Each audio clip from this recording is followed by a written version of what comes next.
At the heart, ladies and gentlemen, of the alchemical mystery, of course, lies a secret. Now, this is no ordinary secret. It is that which they really want us to believe cannot be told. The experience of gnosis. And they believe, if you study the occult and the secret societies long enough, you'll understand that they believe that ultimately this inexplicable knowing, the gnosis, cannot be conferred or taught, only incubated and gestated. Somehow, this gnosis has been transmitted from generation to generation through thousands of years. If you doubt that, I suggest that you get into the books and get into the history and do the research that I've done, and you'll find that this underground stream of particular knowledge that one only finds in these secret societies and ancient brotherhoods, what some might call the secret college, is unbroken. And once you understand what it is and you're able to grab hold of any portion of that stream, you can follow it forward or backward through time. And we find the same content and experience of gnosis from the modern Samyama experiments at Maharishi University all the way back to the ancient Egyptians and before. We can find the same content and spontaneous experiences, in fact, from mystics of all eras. The secret at the core of alchemy is an ineffable experience of the real workings of our local cosmological neighborhood. Doubt it not. So how can one incubate and gestate such an experience? The answer may lie in the word transmitted. Modern sociologists, folks, have begun to discuss the concept of memes, or complex idea groups, such as monotheism or democracy, that appear to have the ability to replicate themselves. And memes seem to have other properties as well, such as an unusual psychic component. The spread of spiritualism in the 19th century is a superb example of a viral-like meme outbreak with serious parapsychological implications. A modern version might be the New Age movement.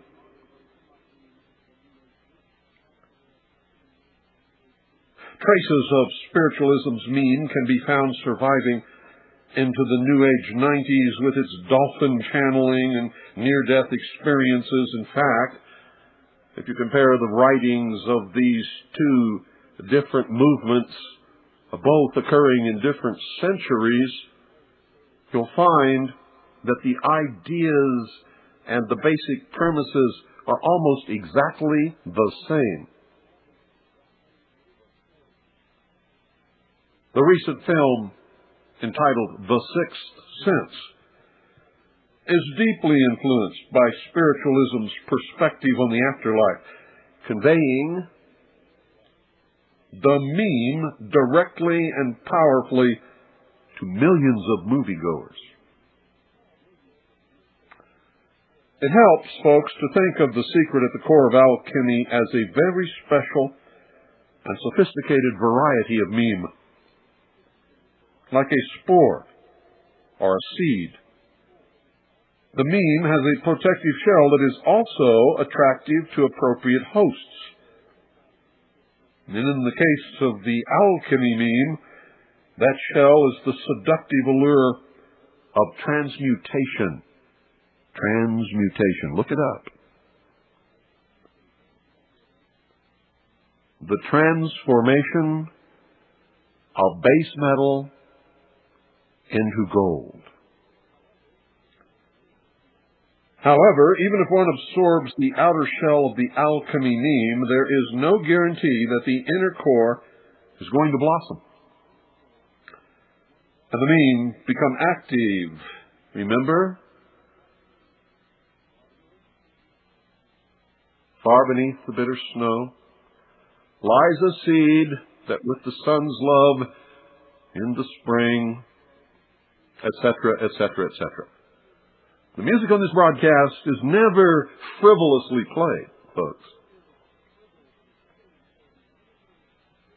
You see, for the core to blossom, a series of shocks or initiations are required,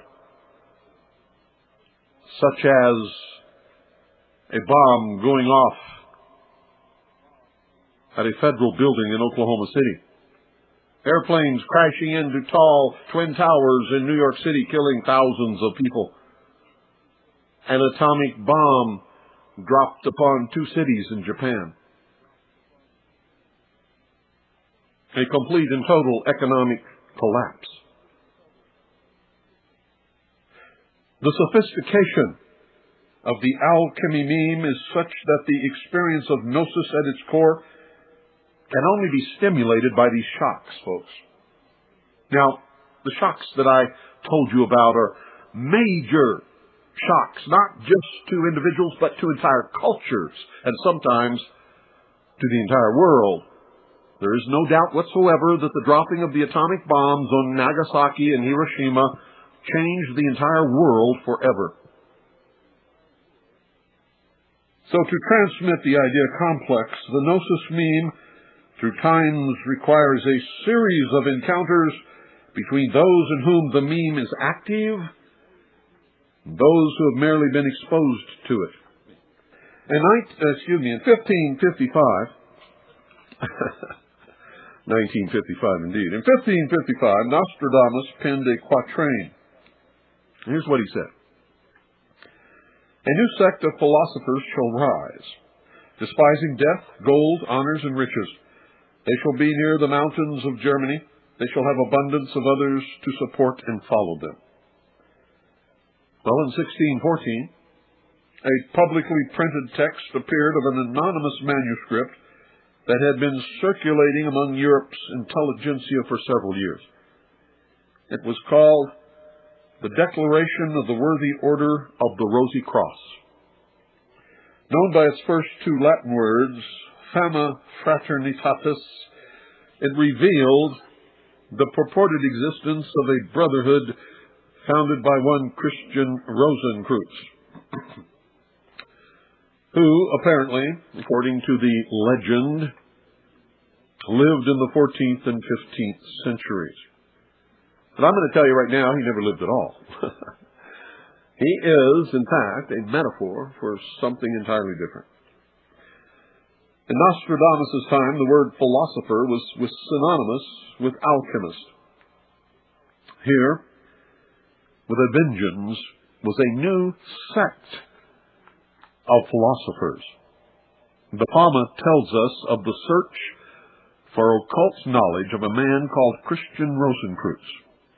He traveled to the Middle East, Palestine, Syria, Egypt, North Africa, and Spain before returning to Germany to found his secret brotherhood. Now that's the story, that's the legend. There's no record of a Christian Rosenkreutz ever having lived. No one who ever knew him or wrote about him. Nothing whatsoever. 120 years after Christian Rosenkreutz's death, at the advanced age of 106, one of the brethren discovered his tomb and his uncorrupted body. This was the signal for the brotherhood to emerge and spread their message, hence the publication of the Fama. Their message, of course, was nothing less than the dawn of a new golden age. Aha! Now we're getting into some meat here. You've heard me discuss that on many occasions. The announcement of nothing less than the dawn of a new golden age. The Fama informs us that the Brotherhood possessed the keys to a secret knowledge, capable, listen very carefully to me, folks, capable of transforming society and ushering in a new era, one in which the world shall awake out of her heavy and drowsy sleep, and with an open heart, bareheaded and barefooted, shall merrily and joyfully meet the new arising sun. Remember I told you the secret is sometimes hidden in plain sight? Well, you just heard it. This is not a program for 1 year or one parliament. It is a blueprint for the future of Britain. Just imagine where this country could be in 10 years' time. Trade deals across the world, creating jobs across the UK. 40 new hospitals, great schools in every community, and the biggest transformation of our infrastructure since the Victorian age. British scientists using new gene therapies to cure the incurable, the hitherto incurable, and leading the dawn of a new age of electric vehicles, not just cars, but planes, pioneering solutions to the challenge of climate change. And I do not think it vainglorious or implausible to say that a new golden age for this United Kingdom is now within reach. And in spite of the scoffing, in spite of the negativity, in spite of the skepticism that you will hear, you just don't give up. America is on the verge of a golden age for small business. We're ending job-killing regulation. These folks know that very well. And we're really ending at a record pace, I'll tell you.